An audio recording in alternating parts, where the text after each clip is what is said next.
On the 28th of November 1979, Air New Zealand Flight 901 took off for a sightseeing tour of the Antarctic, with 237 passengers and 20 crew on board. Not a single one of them would ever return.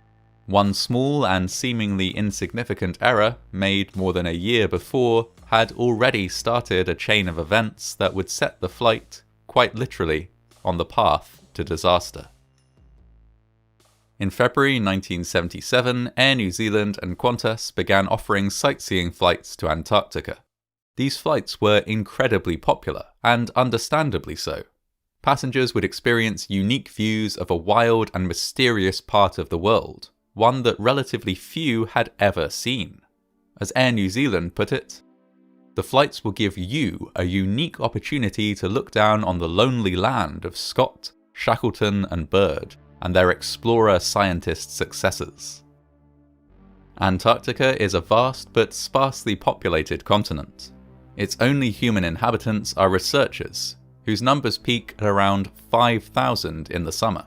Conditions there are harsh all year round.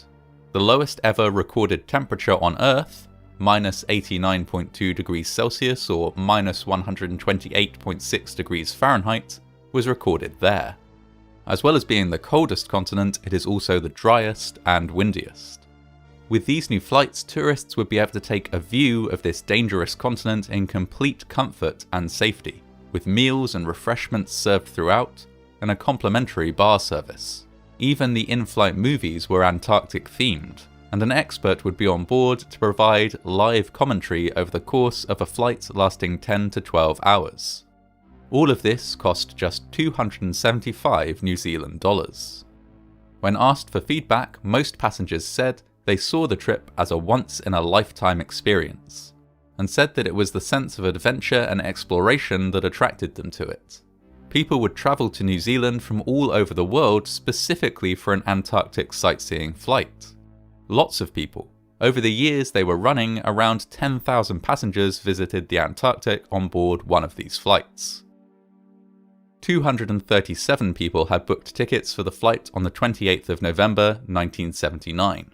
This was around 15% under full capacity, which was normal for sightseeing flights like these. Some seats were left empty so that passengers could move around the plane to get the best views. Scheduled to fly were Captain Jim Collins and co-pilot Greg Cassin. Both were experienced pilots but had never flown to Antarctica before.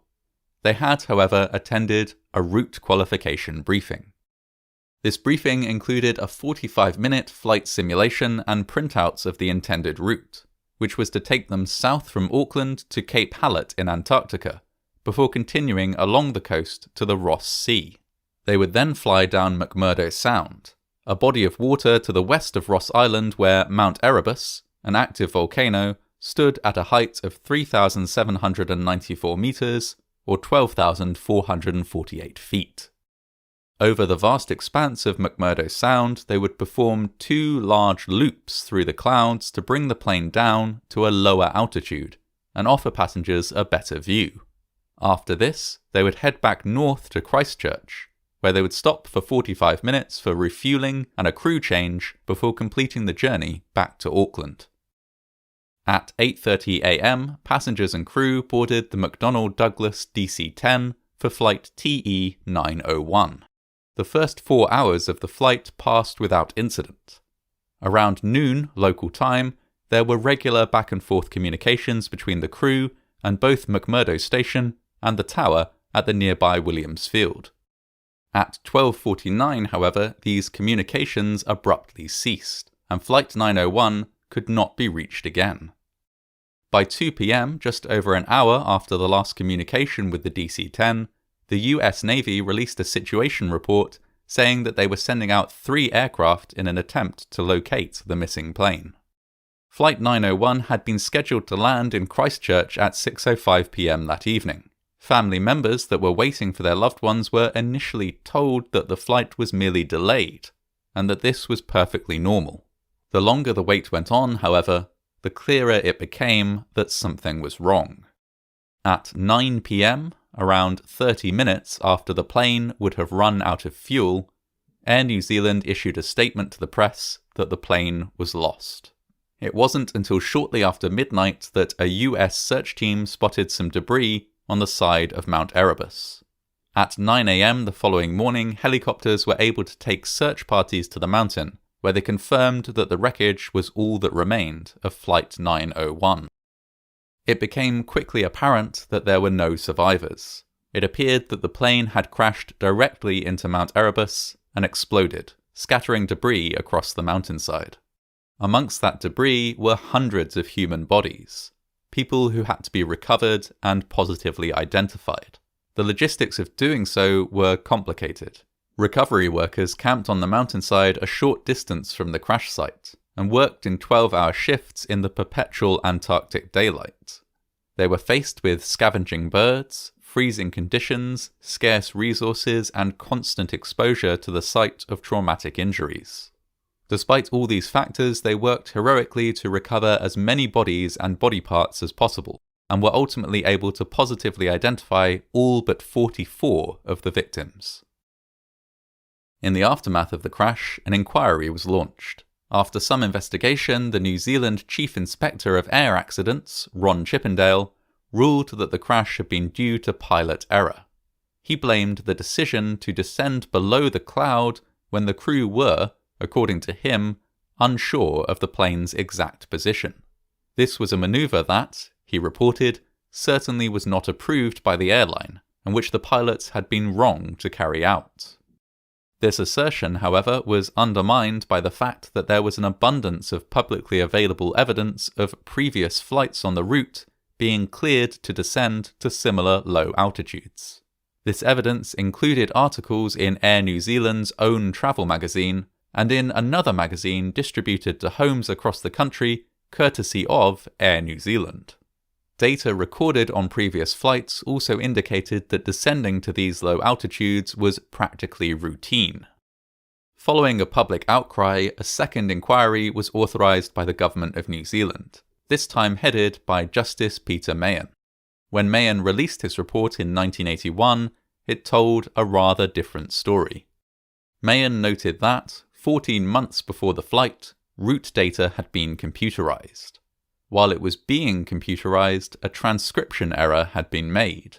A coordinate was entered as having a longitude of 164 degrees rather than 166. This small error put flights on a route down McMurdo Sound, rather than overflying Mount Erebus as they were supposed to. Since flying over open water seemed a more safe and sensible route than overflying an active volcano, pilots did not question it, and more than a dozen flights incorrectly flew down McMurdo Sound. A pilot on a sightseeing flight on the 14th of November noticed this discrepancy and reported it to an officer. At this point, a misunderstanding occurred.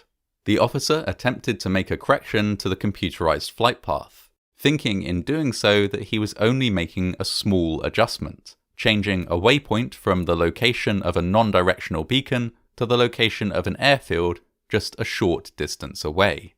If, indeed, he had been making this change, it would not have materially affected the flight. This was, however, not the correction he was actually making. Rather than moving a waypoint an insignificant distance, he instead shifted it, and consequently the path of the flight, 43.5 kilometers, or 27 miles, to the east. The crew who were due to fly the next day were not told of the alteration. The new route matched the original flight plan from 1977, and directly overflew Mount Erebus. However, the crew had been briefed on the McMurdo Sound route, and, having not been told otherwise, firmly believed that this was the route they would be flying. Should the pilots not have noticed that they weren't over McMurdo Sound? A combination of factors meant that they could not possibly have done so. As well as it being the first time they had flown the route, the pilots were also affected by whiteout.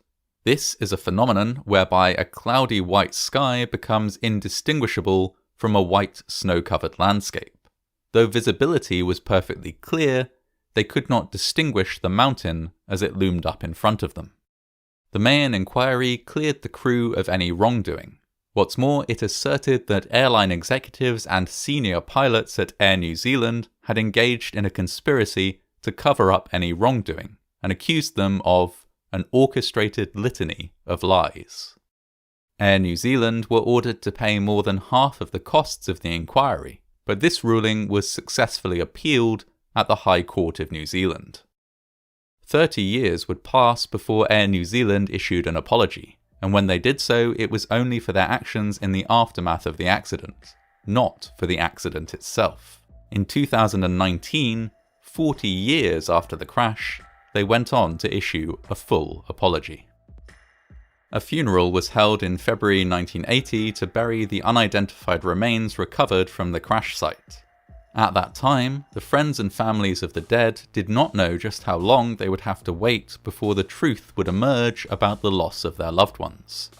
Over the course of the many decades between the crash and the ultimate acceptance of responsibility, the wreckage of Flight 901 has remained on the side of Mount Erebus, buried by snow, a quiet marker of the place where 257 people lost their lives.